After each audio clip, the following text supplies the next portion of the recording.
La légende raconte que le marché fut créé il y a plusieurs siècles, par des marabouts exilés, des sorciers et des guérisseurs bannis de leur village pour avoir pratiqué la magie noire.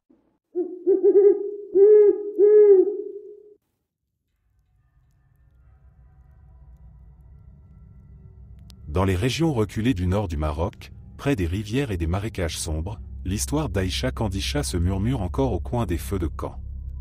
Les anciens assurent que son esprit maléfique hante les nuits, cherchant vengeance et semant la terreur. Mais qui était-elle avant de devenir cette créature légendaire? On raconte qu'Aïcha était autrefois une femme mortelle, d'une beauté à couper le souffle, née dans un village près du fleuve Sebou. Fille d'un chef de tribu influent, elle était respectée et admirée par tous. Sa beauté était une bénédiction, mais aussi une malédiction. Lorsqu'un puissant général étranger conquit la région, il fut subjugué par sa beauté et tenta de la prendre de force.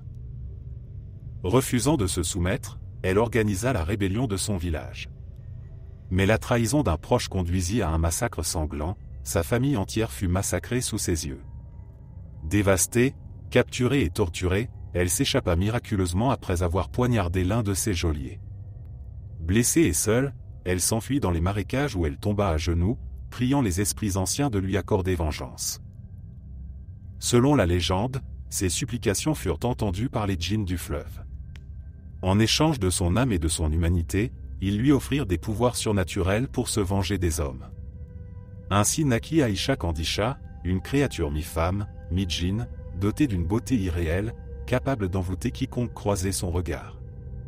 Mais sous ses vêtements blancs et son apparence angélique se cachent des jantes de chèvre, signe de sa véritable nature démoniaque. Beaucoup d'histoires de rencontres avec Aïcha Kandisha ont été racontées au fil des ans. L'une des plus effrayantes est celle d'Ahmed, un berger du Rif. Une nuit d'été, alors qu'il gardait ses chèvres près d'une source isolée, il entendit une mélodie douce et envoûtante venant de l'eau. Intrigué, il s'approcha et vit une femme sublime assise sur un rocher, ses longs cheveux noirs scintillant sous la lumière de la lune. Ses yeux étaient d'un noir profond, et son sourire semblait promettre un bonheur éternel. Fasciné, Ahmed s'approcha davantage, incapable de détourner son regard. Juste avant qu'il ne puisse lui toucher la main, un cri déchirant résonna dans la vallée. Sa chèvre la plus fidèle, restée à distance, bêlait avec désespoir. Comme sorti d'un rêve, Ahmed recula brusquement et vit la belle femme se transformer sous ses yeux. Ses jambes devenaient des sabots de chèvre, et ses yeux prirent une teinte rouge sanglante. Un sourire cruel déforma son visage angélique. Terrorisé, Ahmed tourna les talons et s'enfuit en courant à travers la forêt. Derrière lui, il pouvait encore entendre le rire sinistre d'Aïcha Kandisha résonner dans la nuit. Depuis ce jour, Ahmed ne s'aventure plus jamais près des rivières la nuit. Il raconte son histoire à quiconque veut bien l'écouter, avertissant les jeunes hommes du village. Si une femme aux cheveux d'ébène vous appelle près de l'eau, fuyez sans vous retourner. Car si elle vous touche, votre âme lui appartient pour l'éternité.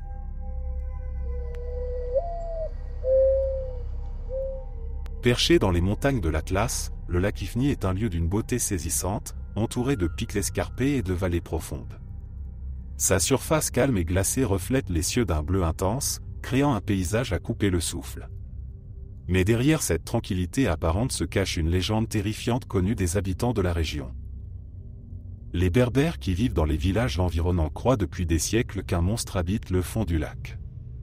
Ils l'appellent l'esprit de l'eau. Cette créature aquatique, mi-serpent, mi-humaine, serait aussi ancienne que les montagnes elles-mêmes et apparaîtrait lors des nuits de pleine lune, attirée par les imprudents qui s'approcheraient trop près de l'eau. La légende trouve son origine dans une tragédie ancienne.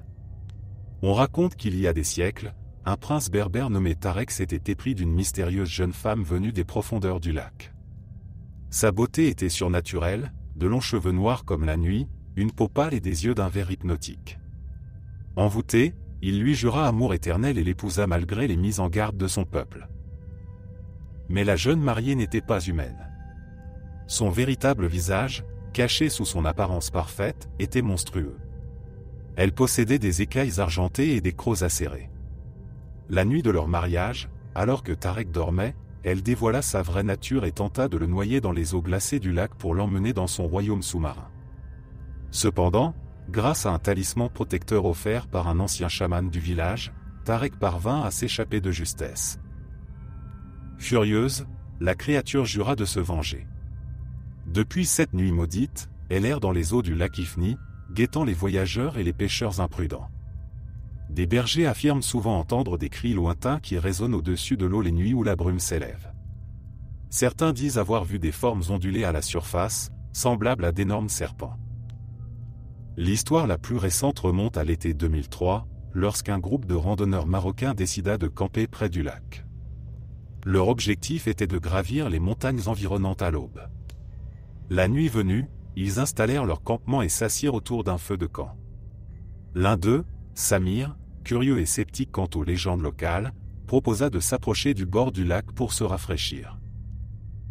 Ses amis, inquiets, lui conseillèrent de ne pas y aller, mais Samir rit et s'éloigna seul. Après de longues minutes, ne le voyant pas revenir, ses amis commencèrent à s'inquiéter et se mirent à le chercher avec leurs lampes torchées. Ils atteignirent le rivage et trouvèrent ses chaussures et sa veste soigneusement posées près de l'eau. Affolés, ils crièrent son nom dans le silence glacé de la nuit. Seule la brise glaciale répondit.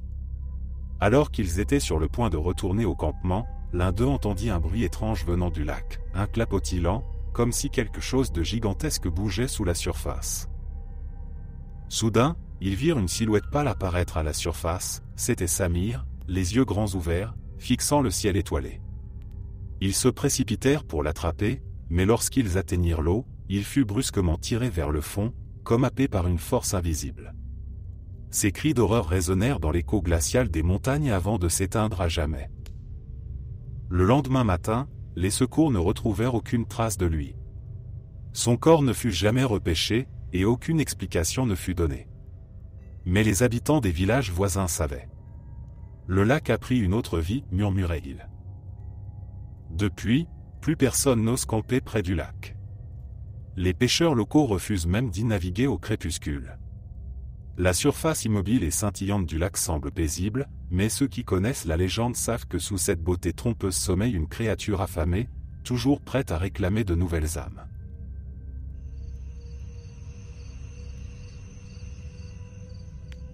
Au cœur de la médina de Marrakech se dresse l'imposant palais Baïa, un chef-d'œuvre architectural du XIXe siècle, conçu pour être l'une des plus somptueuses résidences royales du Maroc. Mais derrière ces murs ornés de mosaïques éclatantes et ces jardins luxuriants, de sombres secrets se cachent. Les guides touristiques évitent souvent de parler de l'histoire la plus terrifiante liée à ce palais, celle des âmes tourmentées qui l'habiteraient encore aujourd'hui. L'histoire remonte à la fin du XIXe siècle, lorsque le puissant vizir Bahamed, ministre du sultan, fit construire ce palais pour sa favorite, Lala Baïa. On raconte que, jalouse de l'attention que son mari accordait à ses autres épouses et concubines, Lala Baïa aurait eu recours à la magie noire pour s'assurer qu'il ne désirerait plus qu'elle. Elle fit appel à une vieille sorcière de la région connue pour ses pratiques occultes. La sorcière lui promit fidélité éternelle, mais à un prix terrible. Une nuit, un rituel macabre fut accompli dans la plus grande salle du palais, où des bougies rouges furent allumées et des incantations murmurées. Cependant, quelque chose se serait mal passé. Selon la légende, les esprits invoqués cette nuit-là ne furent jamais renvoyés dans leur monde. Peu après, Lala Baïa tomba gravement malade et mourut dans des circonstances étranges. Certains disent que son esprit n'a jamais quitté le palais. La rumeur veut qu'elle rôde encore dans les chambres secrètes, condamnée à veiller sur son amour perdu pour l'éternité. Des décennies plus tard, alors que le palais était en ruine, un groupe d'explorateurs étrangers, fascinés par les légendes locales, décida d'y passer la nuit. Ils installèrent leur campement dans une cour intérieure, à proximité de l'ancien harem. Aux premières heures de la nuit, ils entendirent des pas résonner dans les couloirs désertés, comme si quelqu'un marchait lentement sur les carreaux de marbre. Pensant à des voleurs, l'un des hommes, un certain William, sortit sa lampe torche pour explorer les lieux. Il avança prudemment dans le couloir principal, où des colonnes sculptées s'élevaient dans l'obscurité. Alors qu'il atteignait l'ancienne salle de réception, il remarqua une silhouette féminine debout près d'un grand miroir fissuré. Elle était vêtue d'un voile blanc orné de perles anciennes, et ses cheveux noirs cascadaient jusqu'à sa taille. Avant qu'il ne puisse lui parler, elle se tourna lentement vers lui. Son visage était voilé, mais ses yeux étaient d'un noir profond, brillant de malveillance. Une voix froide et sifflante résonna dans l'air. « Tu n'aurais pas dû venir. » Pris de panique, William recula précipitamment, trébuchant sur les pierres anciennes. Lorsqu'il parvint à retrouver ses compagnons, il était en état de choc et incapable de prononcer un mot. Ils quittèrent le palais à l'aube, mais William ne fut jamais le même après cette nuit. Depuis, certains visiteurs affirment entendre des chuchotements dans les couloirs déserts du palais Baya ou sentir un souffle glacé dans leur cou alors qu'ils traversent les pièces vides. Les gardiens actuels refusent de rester seuls après la tombée de la nuit. « Ce palais est vivant », murmure l'un d'eux. « Et si vous écoutez attentivement, vous entendrez les secrets qu'il essaie encore de cacher. »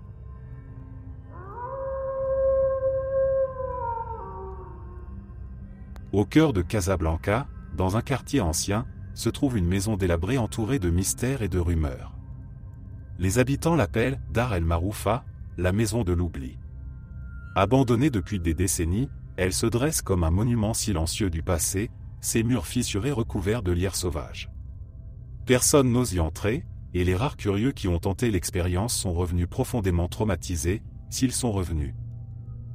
La légende raconte que dans les années 1930, la maison appartenait à une riche famille de notables. Le père, un commerçant influent nommé Abdelkader, vivait là avec sa femme et ses 3 enfants. Mais malgré leur richesse, l'atmosphère de la maison était lourde, et les domestiques racontaient déjà avoir entendu des chuchotements étranges dans les couloirs. Une nuit glaciale d'hiver, alors que la ville était enveloppée dans un brouillard épais, un cri déchirant retentit dans la maison. Les voisins, effrayés, alertèrent les autorités. Lorsque les policiers entrèrent, ils découvrirent une scène macabre. Abdelkader, sa femme et leurs enfants avaient été sauvagement assassinés. Les murs étaient tachés de sang, et des symboles mystérieux, tracés à la main, recouvraient le sol. Le crime ne fut jamais élucidé. Certains croient que la famille a été victime d'un rituel occulte. D'autres murmurent qu'Abdelkader, obsédé par l'idée de conserver sa fortune, aurait conclu un pacte avec des forces obscures, un pacte qui coûta la vie à toute sa famille. Depuis cette nuit tragique, la maison est restée vide, mais jamais silencieuse. Des témoins affirment voir, à certaines heures de la nuit, des ombres mouvantes à travers les fenêtres brisées, comme si des silhouettes invisibles erraient encore à l'intérieur. Des bruits de pas lourds résonnent dans les escaliers pourtant déserts, et des murmures incompréhensibles s'élèvent des pièces abandonnées. L'une des histoires les plus effrayantes date de 1998. Un groupe de jeunes, sceptiques quant à la légende, décida de pénétrer dans la maison pour prouver qu'il ne s'agissait que d'une vieille superstition. Munis de lampes torchées et de caméras, ils franchirent le portail rouillé et entrèrent dans le hall principal, où le silence était total. Ils découvrirent des meubles anciens couverts de poussière, des portraits ternis accrochés au mur, leurs visages effacés par le temps. Plus ils avançaient, plus ils ressentaient une étrange sensation d'être observés. Soudain, la température chuta brutalement, et une odeur nauséabonde de moisie et de cendres emplit la pièce. Alors qu'ils exploraient le salon principal, ils entendirent un grincement sinistre, comme si une porte ancienne s'ouvrait quelque part dans la maison. L'un des jeunes, Nabil, s'approcha d'une grande armoire poussiéreuse. Lorsqu'il l'ouvrit, il trouva rien. Mais au moment où il referma l'armoire, il sentit une main glacée effleurer son cou. Il se retourna brusquement, mais il n'y avait personne derrière lui. Affolés, les jeunes décidèrent de quitter les lieux. Mais lorsqu'ils atteignirent l'entrée principale, ils découvrirent, horrifiés, que la porte qu'ils avaient laissée grande ouverte était maintenant verrouillée de l'intérieur. Ils tambourinèrent sur le bois épais, criant à l'aide, mais seuls leurs propres échos leur répondirent. Des bruits de pas lourds résonnèrent à l'étage supérieur, suivis de rires étouffés semblant provenir de toutes les directions à la fois. Pris de panique, ils se réfugièrent dans une petite pièce qu'ils parvinrent à verrouiller. La lumière de leurs lampes torchées clignotait frénétiquement. Au bout de quelques minutes qui semblèrent une éternité, un silence de plomb s'installa.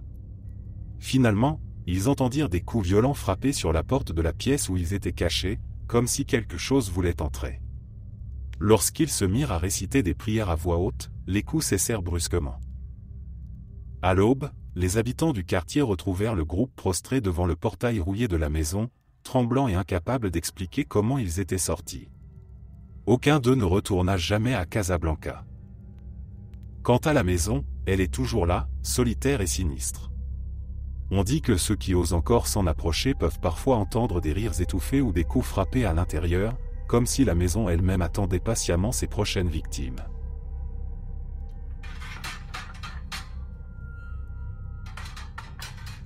À la périphérie de la ville historique de Fès, dissimulé derrière d'anciens murs de pierre effritée, se trouve un cimetière presque oublié, que les habitants locaux appellent Maqbara al-Arwa, le cimetière des esprits. Ces tombes éparses, envahies par les ronces et les herbes folles, sont depuis longtemps laissées à l'abandon. On dit que cet endroit est maudit et que ceux qui y entrent après le coucher du soleil risquent bien plus que de simples frissons. La légende remonte au XVIIe siècle, lorsque Fès était un centre prospère du savoir et du commerce. Une série de meurtres inexpliqués secoua alors la ville, des notables et des érudits respectés disparurent sans laisser de traces. Les corps mutilés furent retrouvés aux abords du cimetière, disposés en cercle macabre autour de l'antique mausolée central, comme dans un rituel impie.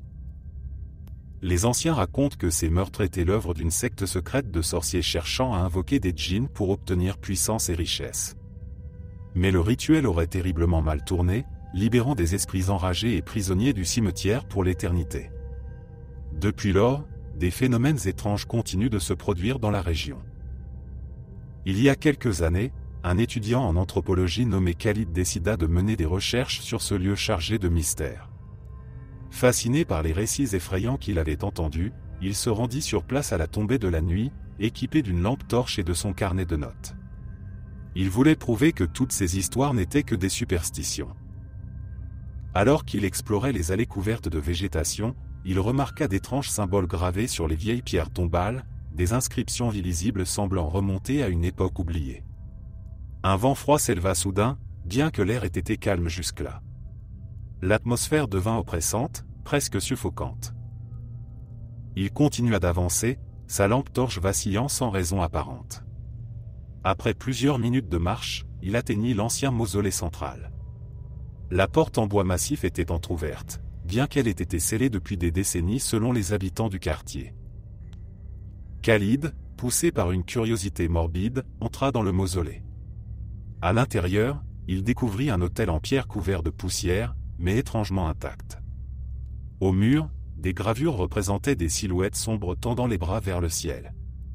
Une odeur âcre et suffocante emplit soudain l'air, comme si quelque chose d'invisible s'éveillait.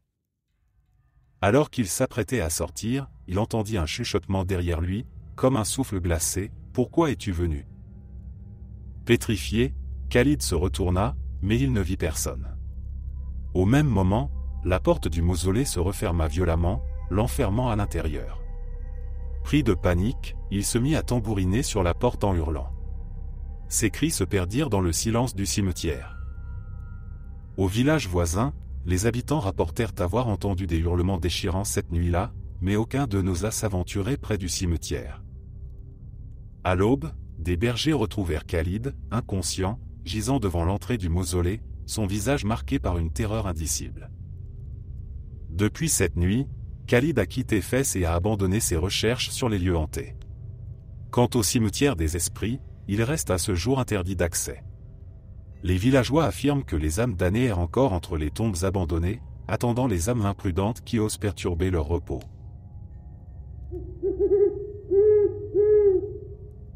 Les souks animés de Marrakech sont un véritable labyrinthe de ruelles étroites, où les marchands s'installent dès l'aube pour vendre leurs marchandises, épices, tapis, bijoux et objets anciens. Mais une vieille légende circule parmi les commerçants les plus anciens, celle des djinns invisibles qui hantent les souks une fois la nuit tombée. Les anciens racontent que les souks ont été construits sur un ancien site sacré dédié aux esprits protecteurs. Mais au fil des siècles, à mesure que les hommes ont oublié ces anciennes croyances, les esprits sont devenus malveillants. Ils jouent des tours aux marchands imprudents et aux voyageurs égarés.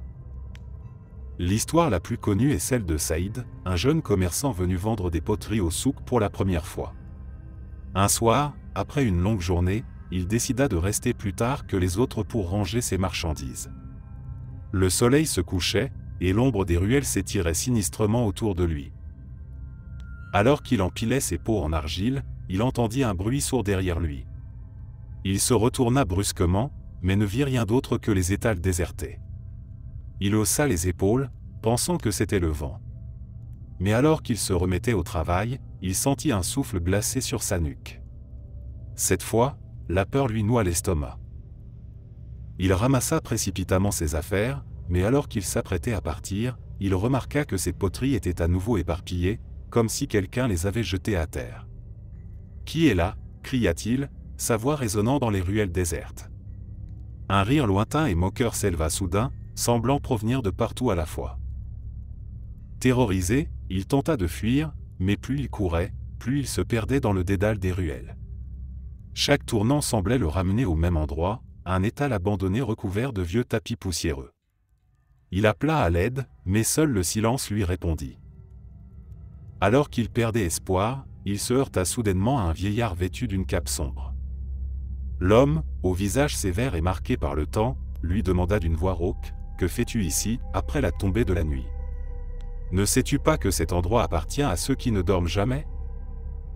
Sans attendre de réponse, l'étrange vieillard lui indiqua la sortie. Saïd courut aussi vite qu'il put et ne s'arrêta qu'une fois rentré chez lui. Le lendemain, lorsqu'il retourna au souk pour vérifier son étal, il trouva tous ses pots intacts, comme s'il n'avait jamais travaillé la veille. Depuis cette nuit, Saïd n'a plus jamais osé rester après le coucher du soleil. Et il n'a plus jamais revu le vieil homme.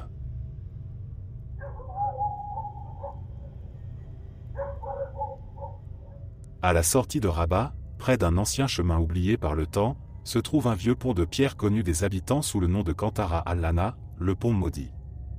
À première vue, il ne s'agit que d'une vieille structure abandonnée, entourée de végétation et surplombant un ruisseau asséché.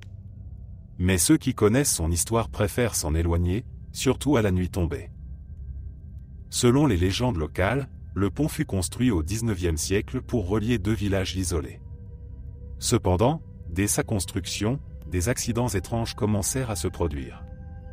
Des ouvriers disparurent mystérieusement, et certains furent retrouvés noyés dans les eaux troubles du ruisseau, bien que la profondeur de l'eau n'ait jamais été suffisante pour causer de telles noyades. La rumeur courut qu'une malédiction pesait sur le pont. On disait que les terres environnantes appartenaient autrefois à une vieille sorcière, l'Alazora, chassée par les habitants après avoir été accusée de pratiquer la magie noire. Avant de mourir, elle aurait juré de hanter cet endroit à jamais, promettant que quiconque traversera ce pont par une nuit de lune noire ne reviendra jamais. Les années passèrent, et le pont tomba en ruine, mais des témoignages persistèrent. Des conducteurs de charrettes racontaient souvent que leurs chevaux refusaient obstinément de traverser le pont une fois la nuit tombée, comme s'ils ressentaient une présence invisible. L'histoire la plus terrifiante reste celle de Hassan, un jeune homme qui, par une nuit pluvieuse, décida de prendre un raccourci en traversant le pont à moto, malgré les avertissements des anciens. Il rentrait chez lui après une longue journée de travail et voulait éviter un détour de plusieurs kilomètres. Alors qu'il s'engageait sur le vieux pont, la pluie se mit à tomber violemment. La lumière de son phare semblait se perdre dans l'obscurité, comme si quelque chose absorbait la lumière. Soudain, au milieu du pont, il aperçut une silhouette blanche immobile, debout sous la pluie battante. Il freina brusquement et descendit de sa moto, croyant qu'il s'agissait d'une femme en détresse. Mais lorsqu'il s'approcha, il réalisa que la silhouette semblait flotter à quelques centimètres du sol, ses pieds nus ne touchant pas les pavés mouillés. Avant qu'il ne puisse reculer, la femme releva lentement la tête, révélant un visage cadavérique, ses orbites vides et béantes semblant l'observer avec une haine indicible. Terrifié, Hassan courut vers sa moto, mais celle-ci refusa de démarrer, comme paralysée par une force invisible. Les rires glaçants de la créature résonnaient dans la nuit. Pris de panique, il abandonna son véhicule et s'enfuit à travers les bois environnants, trébuchant et glissant sur le sol boueux. Il atteignit un village voisin à l'aube, épuisé et couvert de boue.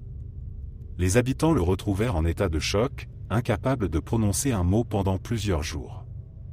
Quand il parvint enfin à parler, il déclara seulement « Elle était là, elle voulait que je traverse, mais je savais que je ne reviendrais jamais. » Les villageois envoyèrent des hommes chercher sa moto, mais ils ne trouvèrent aucune trace du véhicule, ni du pont. Seul un silence pesant régnait dans la vallée ce jour-là. Depuis, certains disent que, par les nuits de tempête, on peut encore voir une lumière vacillante sur le vieux chemin près du pont maudit.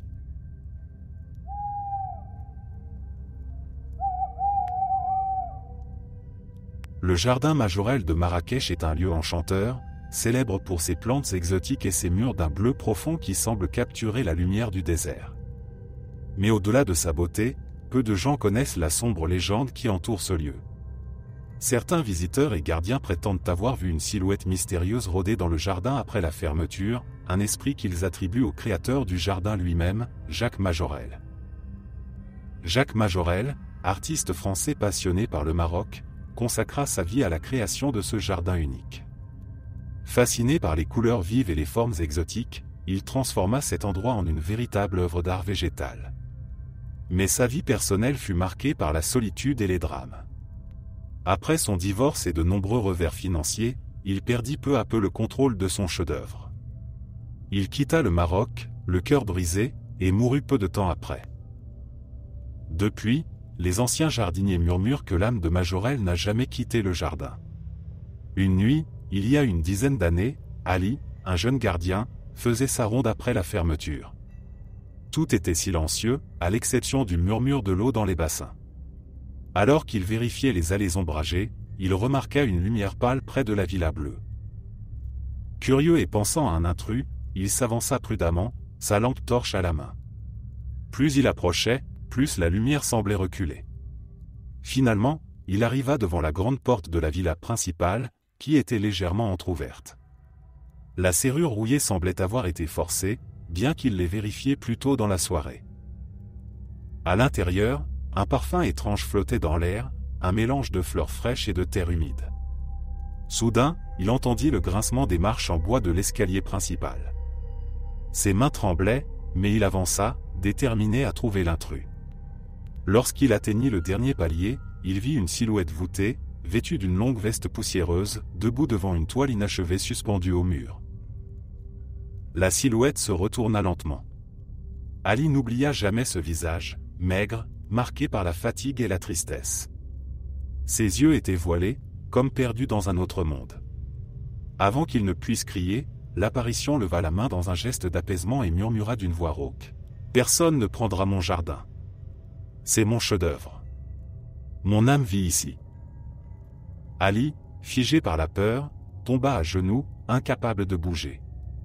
Lorsqu'il reprit connaissance à l'aube, il se trouvait dehors, près du bassin principal, avec ses vêtements humides comme s'il avait traversé le jardin dans son sommeil. Depuis cette nuit, les gardiens refusent de s'approcher de la villa principale après la tombée de la nuit. Ils affirment que, certains soirs, une lumière douce illumine encore l'atelier abandonné. Quant aux visiteurs, quelques-uns affirment sentir un souffle frais dans leur cou ou entendre le bruit léger d'un pinceau effleurant une toile lorsqu'ils s'attardent trop longtemps. Et chaque année, le jour anniversaire de la mort de Jacques Majorelle, des fleurs d'un bleu éclatant fleurissent mystérieusement autour de sa villa, même en plein hiver.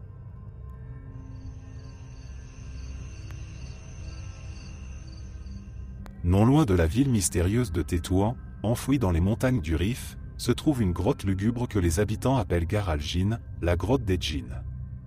Ce lieu est entouré de récits effrayants transmis de génération en génération. Même les bergers les plus téméraires refusent de s'en approcher, affirmant que ceux qui y entrent ne reviennent jamais, ou reviennent changés à jamais. La légende raconte que la grotte fut autrefois le domaine d'un puissant djinn nommé Malik al-Masoud, un esprit rusé et cruel capable de prendre différentes formes pour tromper les humains. On dit que son pouvoir est lié à un talisman maudit enfoui quelque part dans les profondeurs de la grotte. Ceux qui osent le chercher risquent de réveiller le djinn et de devenir ses serviteurs éternels. Un des récits les plus terrifiants date des années 1980, lorsqu'un groupe de jeunes explorateurs venus de Tétouan décida de camper près de l'entrée de la grotte. Ils avaient entendu parler des histoires de disparition, mais pensaient que tout cela n'était que des superstitions pour effrayer les curieux. Armés de lampes torchées et d'appareils photo, ils étaient déterminés à prouver que la légende n'était qu'un conte pour enfants. La première nuit se déroula sans incident, bien que certains du groupe se plaignirent d'un étrange sentiment d'être observés. La deuxième nuit, ils décidèrent de pénétrer dans la grotte, malgré les avertissements de quelques bergers qu'ils avaient croisés plus tôt. L'air était glacé, et le silence à l'intérieur était oppressant, interrompu seulement par le goutte-à-goutte d'une eau souterraine lointaine. Alors qu'ils avançaient dans le dédale sombre, ils tombèrent sur d'anciennes inscriptions gravées sur les parois rocheuses. L'un des jeunes, Omar, qui s'intéressait à l'archéologie, tenta de déchiffrer les symboles. Il déclara que les gravures semblaient être des invocations magiques adressées aux esprits de la terre. Alors qu'il s'enfonçait davantage, un cri aigu résonna dans les profondeurs de la grotte. Le groupe, paniqué, tenta de faire demi-tour, mais le chemin qu'ils avaient emprunté semblait avoir disparu. Les murs rocheux semblaient se resserrer autour d'eux, comme s'ils étaient vivants. Soudain, une lumière pâle apparut au loin, vacillante comme celle d'une bougie. Pensant qu'il s'agissait de la sortie, ils s'élancèrent dans sa direction, mais ils se retrouvèrent face à une immense salle souterraine. Au centre de celle-ci, une forme humanoïde, grande et voûtée, semblait les attendre. Ses yeux luisaient d'un rouge malsain, et sa voix grave résonna dans la cavité. « Vous avez osé venir. Vous ne repartirez jamais. » Pris de panique, ils tentèrent de fuir, mais la créature semblait se déplacer sans toucher le sol. L'un des jeunes, Yacine, trébucha et fut agrippé par une main noire et rugueuse. Ses cris d'horreur résonnèrent dans les parois de la grotte alors que ses amis impuissants fuyaient. Les survivants réussirent à sortir à l'aube, hagards et terrifiés. Ils alertèrent les autorités, mais malgré des recherches intensives, aucune trace de Yacine ne fut jamais retrouvée. Depuis, les habitants de Tétouan affirment que, par certaines nuits sans lune, on peut entendre des cris lointains provenant de la grotte, comme si une âme perdue cherchait encore désespérément à s'échapper.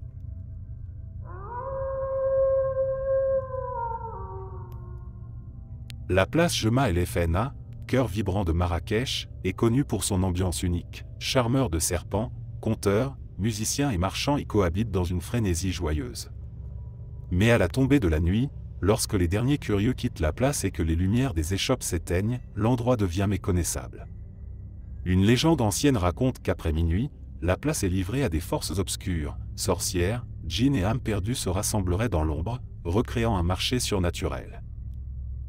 Selon les anciens, ce lieu n'a pas toujours été un centre de commerce et de spectacle. Il fut autrefois un vaste terrain d'exécution publique où les condamnés étaient pendus ou décapités. Le nom Jema El Fna signifierait d'ailleurs assemblée des morts ou place du néant. On dit que les âmes des suppliciés n'ont jamais trouvé la paix et que leurs esprits errent encore, cherchant vengeance ou rédemption. Une histoire terrifiante souvent racontée est celle d'un jeune touriste français nommé Thomas, qui visita Marrakech avec des amis.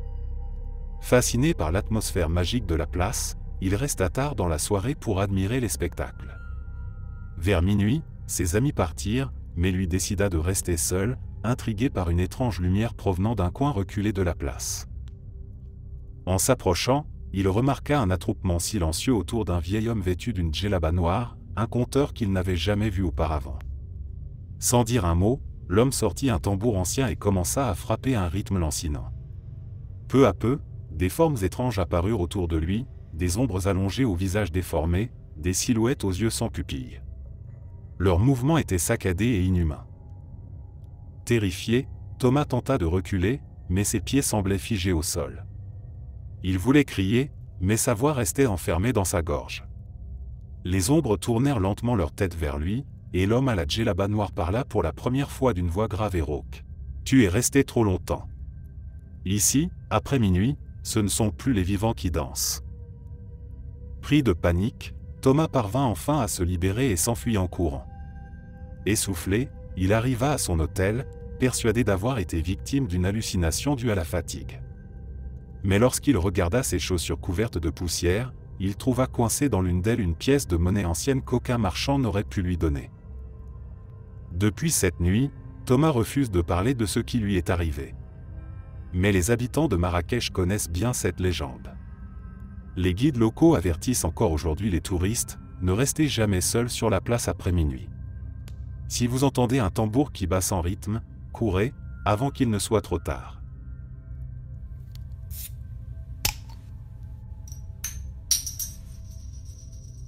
Au cœur de la vieille médina de Meknès, dans une ruelle étroite et sombre, se trouve un ancien hammam abandonné que les habitants appellent Hammam al-Mou, le bain des morts. Jadis un lieu de détente et de purification, il est désormais évité par tous, même les plus courageux. Les portes de bois sont scellées depuis des décennies, et pourtant, certains affirment encore entendre des éclats de voix, des rires étouffés et des éclaboussures d'eau provenant de l'intérieur, surtout lors des nuits de pleine lune. La légende raconte que le hammam fut construit au XVIIIe siècle par un riche marchand nommé Si Ahmed, qui souhaitait en faire le plus luxueux de la région. Il engagea des artisans de renom pour décorer l'intérieur de mosaïques éclatantes et de fontaines sculptées. Mais son ambition démesurée le poussa à commettre un acte impardonnable. Incapable de payer ses ouvriers après l'achèvement des travaux, il les fit assassiner et enterra leurs corps sous le sol du hammam pour cacher son crime. Depuis cette nuit funeste, des événements inexplicables commencèrent à se produire. Les premiers clients rapportèrent avoir entendu des chuchotements dans les pièces les plus profondes du bain. D'autres jurèrent avoir vu des silhouettes sombres se refléter dans les miroirs embués. Certains disparurent même sans laisser de traces après avoir pris un bain nocturne. Le hammam resta néanmoins ouvert pendant quelques années, mais les incidents devinrent si fréquents que la rumeur de sa malédiction se propagea dans toute la ville. Finalement, le hammam fut fermé, scellé à jamais, ou presque. L'histoire la plus effrayante est celle de Fatima, une jeune mariée venue à Meknès pour son voyage de noces dans les années 1950. Ignorant les avertissements des locaux, elle et son mari décidèrent de visiter la vieille Médina après le coucher du soleil. Alors qu'ils se promenaient dans les ruelles désertes, une pluie soudaine les força à chercher refuge. C'est alors qu'ils tombèrent sur l'entrée du vieux hammam, dont la porte semblait étrangement entr'ouverte. Fatima proposa d'attendre à l'intérieur en attendant que la pluie cesse. La pièce principale était froide et déserte, mais l'air était imprégné d'un parfum de jasmin fané. Au bout de quelques minutes, son mari décida de partir chercher de l'aide, laissant Fatima seule. En l'attendant, Fatima s'approcha des anciens bassins vides, fascinée par les mosaïques qui brillaient faiblement dans l'obscurité. Soudain, elle entendit un léger bruit d'eau.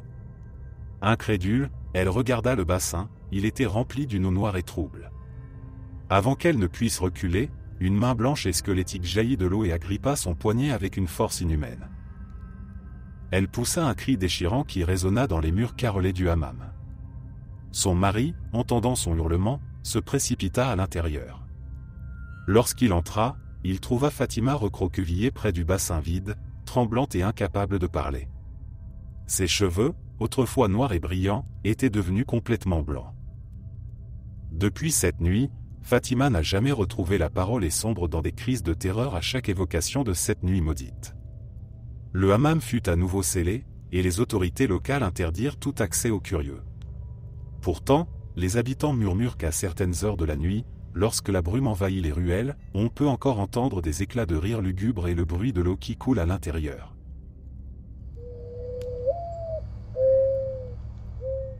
Les montagnes du Moyen Atlas abritent des forêts denses et mystérieuses, où le vent murmure d'anciens secrets entre les branches des cèdres imposants.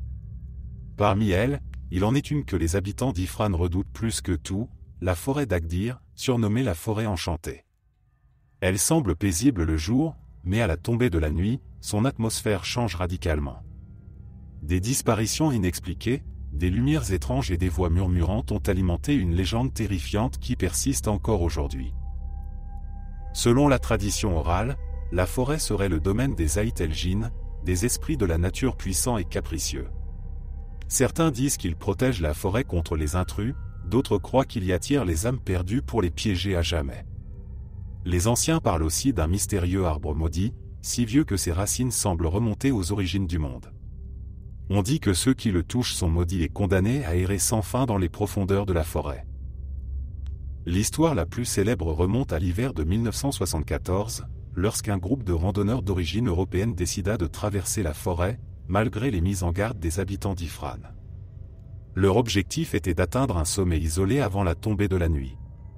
L'un des guides locaux, Ahmed, refusa de les accompagner lorsqu'il comprit qu'ils voulaient passer par la clairière de l'arbre maudit. « Si vous traversez cette forêt après le crépuscule, leur dit-il, vous ne retrouverez jamais votre chemin. » Les randonneurs, se moquant de ces vieilles superstitions berbères, s'enfoncèrent dans les bois en suivant une vieille piste de chasseurs. Mais lorsque la nuit tomba, ils se retrouvèrent étrangement désorientés. Leur boussole ne fonctionnait plus et les repères sur leur carte semblaient avoir disparu. Alors qu'ils cherchaient un abri, ils aperçurent une lumière vacillante entre les arbres, semblable à celle d'un feu de camp. Soulagés, ils s'approchèrent, mais ne trouvèrent rien d'autre qu'un large cercle de pierres anciennes, noircies par le feu. Un parfum de cendres et de terre humide flottait dans l'air. L'un des randonneurs, Thomas, remarqua d'étranges gravures sur les pierres, ressemblant à des symboles occultes. Au même moment, ils entendirent un cri strident perçant le silence glacé de la forêt. Pris de panique, ils s'élancèrent dans une direction au hasard, espérant retrouver la sortie. Après des heures de marche, ils revinrent inexplicablement à la même clairière, épuisés et terrifiés. Les pierres noires semblaient les observer, comme si elles avaient bougé légèrement. Leur peur se transforma en terreur absolue lorsqu'ils virent un des leurs, Sophia, disparaître brusquement dans l'ombre, happé par une force invisible. Son cri résonna dans la nuit avant de s'éteindre brusquement. Les survivants, pris de panique, se dispersèrent dans toutes les directions. Seuls 2 d'entre eux furent retrouvés 3 jours plus tard par une équipe de secours, hagards et incapables de parler. Ils avaient perdu toute notion du temps et souffraient de graves blessures inexpliquées, comme si des ronces invisibles les avaient traînés sur plusieurs kilomètres. Quant à Sophia et aux autres membres du groupe, ils ne furent jamais retrouvés. On dit que leurs âmes sont prisonnières de la forêt, piégées pour avoir osé profaner un lieu interdit.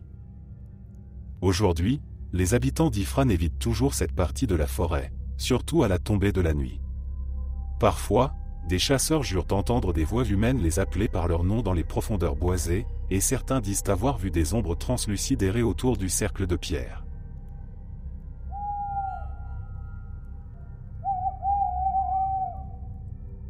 Perché dans les montagnes du Rif, non loin de la célèbre ville bleue de Chefchaouen, existe une ancienne colonie abandonnée que les locaux appellent Douar al-Maout, le village des morts. On raconte que ce lieu fut autrefois un village prospère, habité par des familles berbères qui vivaient de l'agriculture et du commerce. Mais aujourd'hui, seuls des murs en ruine et des maisons désertées subsistent, enveloppées dans un silence glaçant que même le vent semble respecter. Les légendes locales disent que le village aurait été maudit après que ses habitants eurent commis un sacrilège oublié. Selon les anciens, il s'agirait d'un pacte rompu avec les esprits des montagnes. Certains parlent d'un mauvais sort jeté par une sorcière bannie, d'autres évoquent un rituel interdit qui aurait réveillé une force surnaturelle. Ce qui est sûr, c'est que le village fut mystérieusement vidé de ses occupants du jour au lendemain. Aucune explication rationnelle ne fut jamais trouvée. L'histoire la plus glaçante remonte à 1982, lorsqu'un groupe d'explorateurs espagnols, attirés par les récits du village fantôme, décida d'y camper pour la nuit. Ils étaient venus documenter l'endroit pour un reportage sur les lieux abandonnés du Maroc. Ils ne savaient pas que leur aventure allait devenir l'un des récits les plus terrifiants de la région. En arrivant au village au crépuscule, ils furent frappés par l'étrangeté du lieu, tout semblait figé dans le temps. Des meubles délabrés gisaient encore dans certaines maisons. Des ustensiles de cuisine rouillés étaient restés sur les tables, comme si les habitants avaient soudainement disparu sans rien emporter. Un silence pesant régnait, et l'air semblait chargé d'une présence invisible. L'un des explorateurs, Miguel, remarqua quelque chose d'étrange. Toutes les maisons semblaient orientées vers un vieux puits situé au centre du village. Intrigué, il s'approcha du puits et y jeta une pierre. Mais au lieu d'entendre un bruit de chute dans l'eau, il perçut un écho sourd, semblable à un murmure humain. Cette nuit-là, ils installèrent leur campement dans l'ancienne place centrale, près du puits maudit.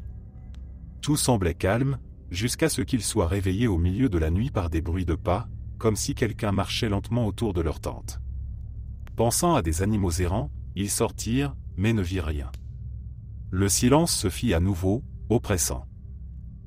Vers 3 heures du matin, l'un des explorateurs, Carlos, disparut mystérieusement. Son cri résonna dans le noir avant de s'éteindre brusquement. Paniqués, ses compagnons fouillèrent le village à la lumière de leurs lampes torchées, mais aucune trace de lui.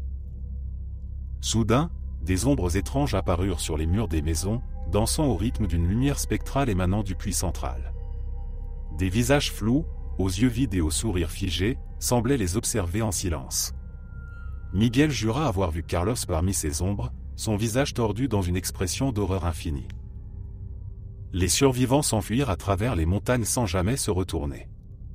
Lorsqu'ils atteignirent Chefchaouen à l'aube, ils étaient en état de choc, incapable de parler pendant plusieurs jours. Carlos, lui, ne fut jamais retrouvé. Depuis cette tragédie, des randonneurs et des curieux affirment voir, lors des nuits de pleine lune, une étrange lueur s'élever du vieux puits maudit.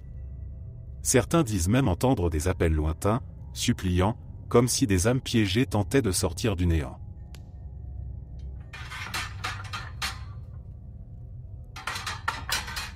Aux abords de la ville historique de Taroudan, niché au pied des montagnes de l'Anti-Atlas, se trouve un puits légendaire que les habitants appellent Bir al-Lana, le puits maudit.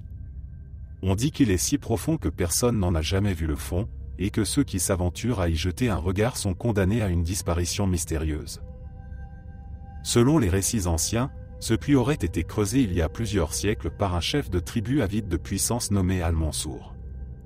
Obsédé par les richesses souterraines promises par un sorcier, il aurait ordonné à ses esclaves de creuser jusqu'à atteindre les entrailles de la terre. Mais au lieu de trouver de l'or, ils auraient libéré une créature monstrueuse, un djinn infernal connu sous le nom de Ghoul al-Bir, gardien des profondeurs interdites. Furieux d'avoir été réveillé, le djinn aurait maudit le puits, promettant d'y attirer quiconque oserait en approcher. Pour tenter d'apaiser la créature, le chef de tribu aurait sacrifié plusieurs prisonniers, mais cela ne fit qu'aggraver la situation. Peu après, lui et toute sa famille disparurent sans laisser de traces. On raconte que leurs cris de désespoir résonnent encore dans les profondeurs du puits. Les histoires d'étranges disparitions se sont accumulées au fil des siècles. Des enfants jouant près du puits, des bergers cherchant de l'eau ou même des étrangers curieux auraient été happés sans jamais être retrouvés. Les anciens affirment que le puits est une porte vers un autre monde, un abîme sans retour.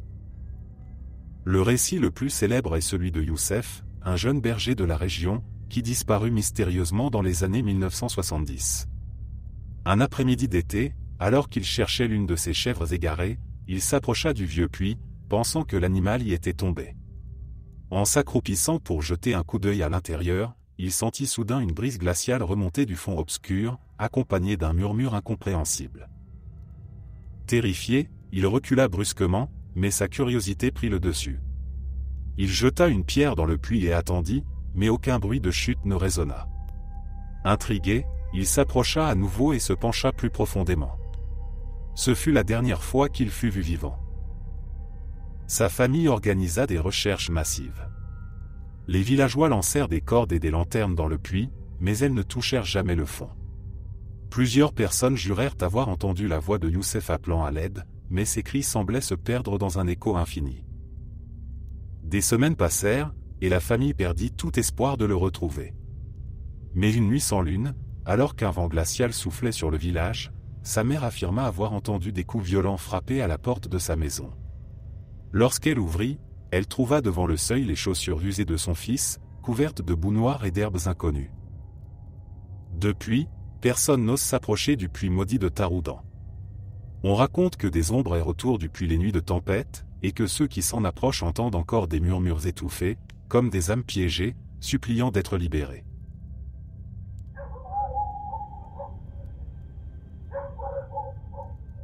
Au sud du Maroc, à la sortie d'Agadir, se trouve une route isolée et sinueuse connue des habitants sous le nom de la route maudite.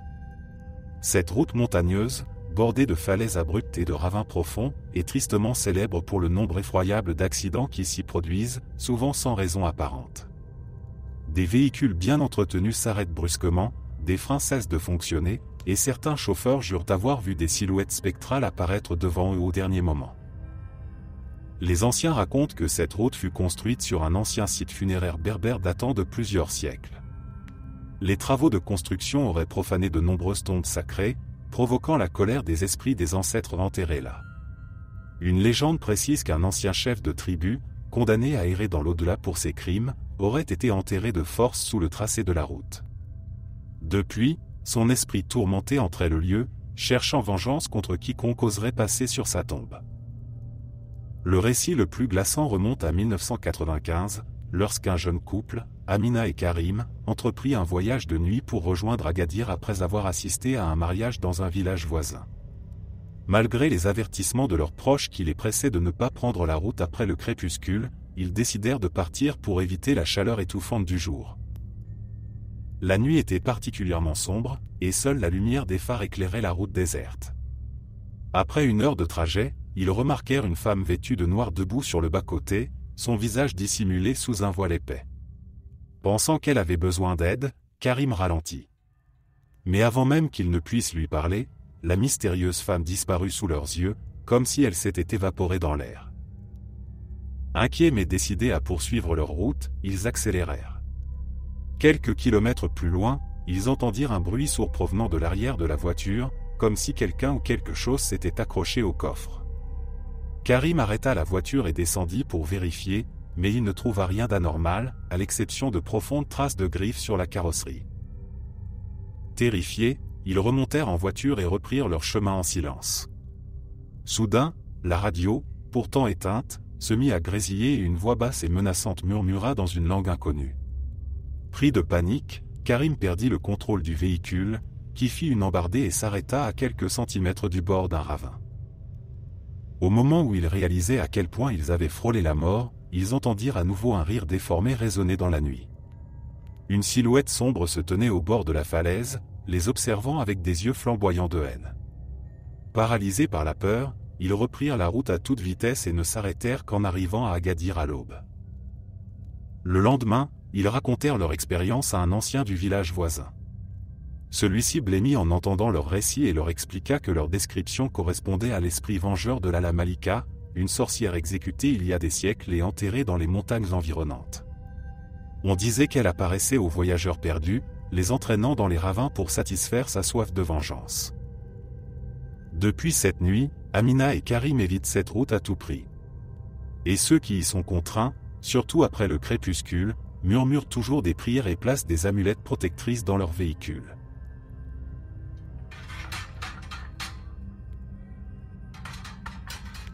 Perché sur une colline surplombant la mer à Tanger, se dresse un ancien palais abandonné que les habitants appellent Dar al-Massoud, le palais du destin. Autrefois, ce lieu était la résidence somptueuse d'un riche seigneur andalou du nom de Khaled ibn Mansour, connu pour sa fascination pour l'occulte et ses pratiques magiques interdites. Le palais, aujourd'hui en ruine, est évité par les habitants de Tanger, surtout la nuit. On dit que des ombres mouvantes y dansent sous la lumière de la lune, et que des voix murmurantes résonnent entre ces murs fissurés. Mais pour comprendre cette légende, il faut remonter à son histoire tragique. Au XVIIe siècle, Khaled ibn Mansour était obsédé par l'immortalité. Il invita des mystiques, des sorciers et des alchimistes à séjourner dans son palais, leur promettant de grandes richesses en échange de la connaissance des secrets de la vie éternelle. Mais aucun ne réussit à percer ce mystère, jusqu'à l'arrivée d'une mystérieuse femme connue seulement sous le nom de Lala Lela, une sorcière au pouvoir redoutable, venue du désert lointain. Elle proposa à Khaled un rituel d'immortalité interdit, mais avec une condition, un sacrifice humain devait être offert lors d'une nuit sans lune, au cœur du palais. Pris par son ambition démesurée, Khaled accepta, prêt à tout pour défier la mort. La nuit fatidique arriva. Le rituel fut accompli dans la grande salle du palais, éclairée par des bougies rouges disposées en cercle autour d'un ancien autel de marbre. Mais au moment crucial, Lala Lela trahit Khaled, au lieu de lui accorder l'immortalité, elle l'enchaîna dans un autre monde, le condamnant à errer à jamais dans les couloirs du palais, prisonnier entre la vie et la mort.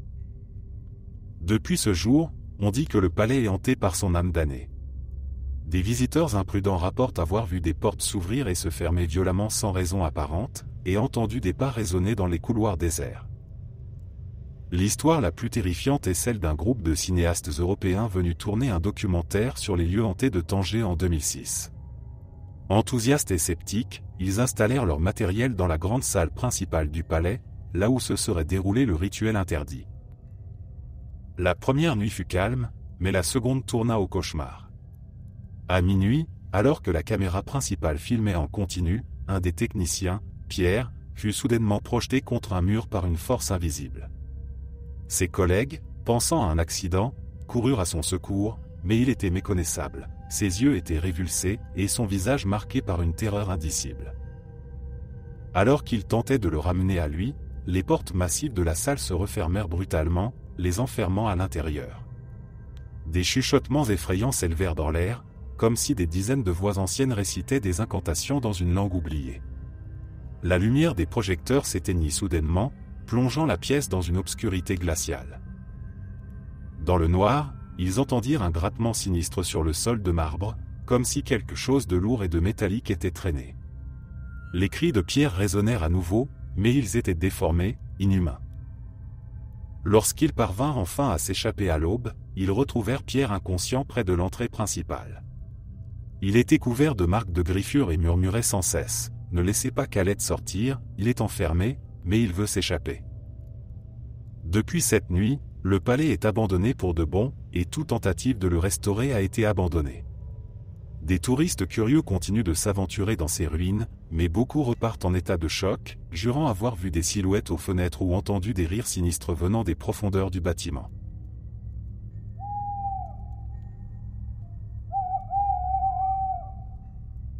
Dans les montagnes de l'Atlas, au cœur de vallées profondes et reculées, se cache un mystère que les bergers et les nomades connaissent bien, les chants de l'Atlas, un phénomène surnaturel qui glace le sang de quiconque l'entend. Les anciens disent que ces chants proviendraient d'âmes errantes, condamnées à chanter pour l'éternité, prisonnières de ces montagnes impitoyables. La légende trouve son origine dans un village aujourd'hui disparu, niché entre les pics escarpés. On raconte qu'il y a plusieurs siècles, un groupe de jeunes femmes avait été capturé par une tribu rivale et réduit en esclavage.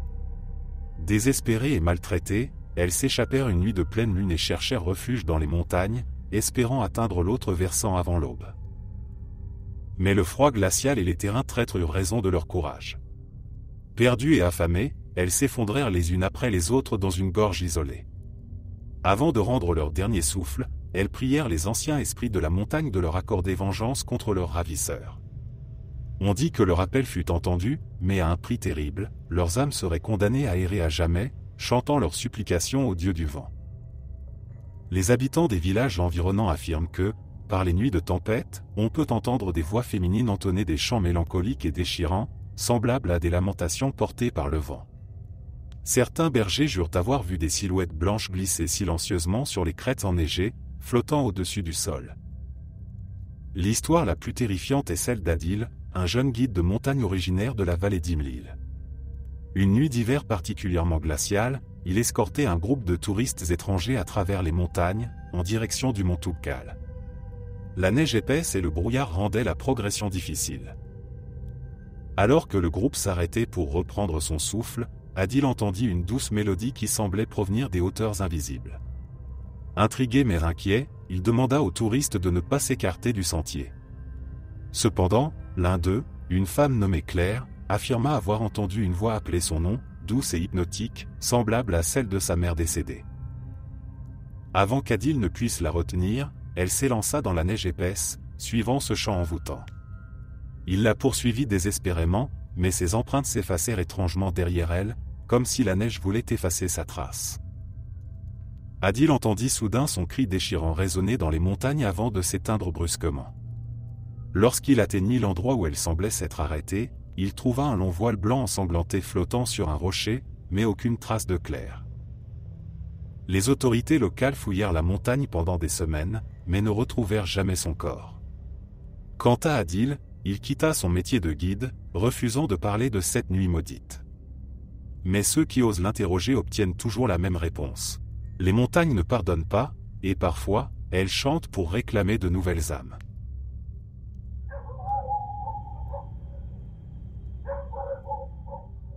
Aux abords de Marrakech se trouvent les majestueux jardins de la Ménara, un lieu emblématique connu pour son grand bassin entouré d'oliviers séculaires et dominé par un élégant pavillon. Pendant la journée, c'est un endroit paisible et romantique, où les visiteurs viennent se détendre et admirer le reflet des montagnes de l'Atlas dans les eaux calmes du bassin. Mais lorsque le soleil disparaît derrière les cimes, le lieu devient méconnaissable, enveloppé de mystères et de légendes sombres.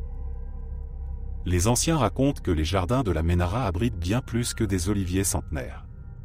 Selon la légende, le grand bassin aurait été construit à l'origine par un roi cruel, connu pour son insatiable soif de pouvoir et de richesse. On dit que ce roi avait fait creuser le bassin non pas pour irriguer les terres, mais pour dissimuler les corps de ses ennemis exécutés en secret. Ces soldats jetaient leurs victimes dans l'eau froide et sombre du bassin sous le couvert de la nuit. Avec le temps, les eaux stagnantes devinrent un véritable cimetière invisible. Les âmes des suppliciés n'auraient jamais trouvé la paix et entraient encore le site. C'est pourquoi les habitants évitent de s'y rendre après le coucher du soleil. L'une des histoires les plus glaçantes est celle de Samira, une jeune femme venue passer un week-end à Marrakech avec des amis. Une nuit, après un dîner animé en ville, ils décidèrent de prolonger la soirée en explorant les jardins de la Ménara à la lumière de la lune. Arrivés près du bassin, l'atmosphère devint étrange. Le vent, auparavant doux et chaud, se fit glacial, et l'air se chargea d'une odeur de terre humide et de roses fanées. Tandis que ses amis prenaient des photos, Samira remarqua quelque chose d'étrange sur l'eau immobile du bassin, une forme indistincte qui semblait flotter à la surface, comme un voile blanc qui ondulait doucement. Intriguée et légèrement inquiète, elle s'avança au bord de l'eau, seule. Alors qu'elle fixait le bassin, le voile blanc disparut brusquement sous l'eau. Au même moment, elle sentit un souffle glacé sur son cou et une main invisible agripper sa cheville avec une force inhumaine. Samira poussa un cri déchirant et tomba dans l'eau noire. Ses amis, alertés par son cri, se précipitèrent vers le bord du bassin, mais il n'y avait aucune trace d'elle. La panique s'empara du groupe, et ils coururent chercher de l'aide. Après plusieurs heures de recherche, les autorités locales retrouvèrent Samira, inconsciente, flottant à la surface de l'eau. Ses vêtements étaient imbibés d'eau glacée, bien qu'il n'ait pas plu depuis des semaines. Lorsqu'elle reprit connaissance, elle ne pouvait se souvenir que d'une chose, des mains. Des mains glacées. Elle voulait m'emmener avec elle. Depuis cette nuit, personne dans le groupe n'a osé retourner au jardin de la Ménara. Et même aujourd'hui, certains gardiens affirment que, lors des nuits sans lune, on peut voir des silhouettes spectrales rôder près du bassin, comme si elles attendaient leur prochaine victime.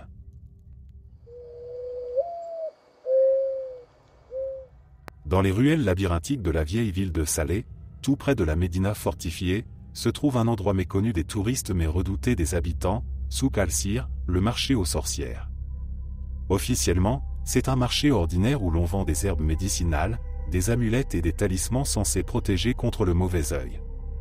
Mais derrière cette façade anodine se cache un lieu où la frontière entre le monde des vivants et celui des esprits semble floue. La légende raconte que le marché fut créé il y a plusieurs siècles par des marabouts exilés, des sorciers et des guérisseurs bannis de leur village pour avoir pratiqué la magie noire. Ils se seraient regroupés à Salé, une ville portuaire marquée par l'histoire de la piraterie, où les lois semblaient plus souples. Avec le temps, ils auraient établi ce marché clandestin où se vendait tout ce qui touchait à l'occulte, potions d'amour, malédictions sur commande et invocations de djinns. Même aujourd'hui, les habitants de Salé évitent le marché après la tombée de la nuit. On dit que des forces invisibles y rôdent et que certains létals n'apparaissent qu'à minuit, lorsque la lune est pleine. Des objets maudits seraient vendus aux imprudents, et ceux qui y font des affaires louches finiraient par payer un prix bien plus élevé que prévu. L'histoire la plus célèbre est celle d'un certain Mounir, un jeune homme ruiné par des dettes de jeu désespéré et prêt à tout pour devenir riche. Il se rendit au marché à la recherche d'un sorcier capable de changer son destin. Un vieil homme encapuchonné, assis derrière un étal poussiéreux, l'attendait comme s'il savait qu'il viendrait. Le sorcier lui proposa un pacte. En échange de sa première promesse, Mounir obtiendrait fortune et succès. Pensant qu'il s'agissait d'un simple serment symbolique, il accepta sans hésiter et repartit avec un mystérieux talisman en argent orné de pierres rouges. Les semaines qui suivirent furent miraculeuses. Mounir remporta plusieurs grosses sommes d'argent et ouvrit même une boutique prospère en ville.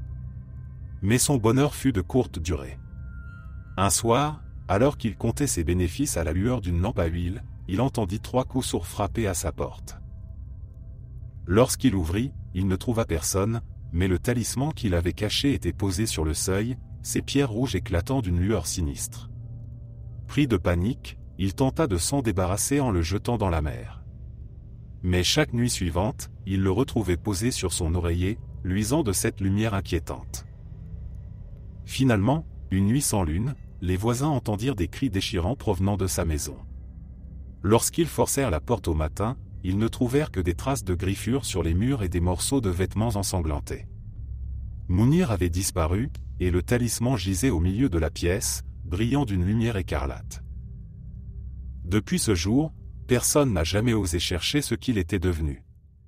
Le marché aux sorcières continue d'exister, dissimulé au cœur de la Médina de Salé, et certains affirment encore entendre le murmure de transactions interdites lorsque la nuit tombe.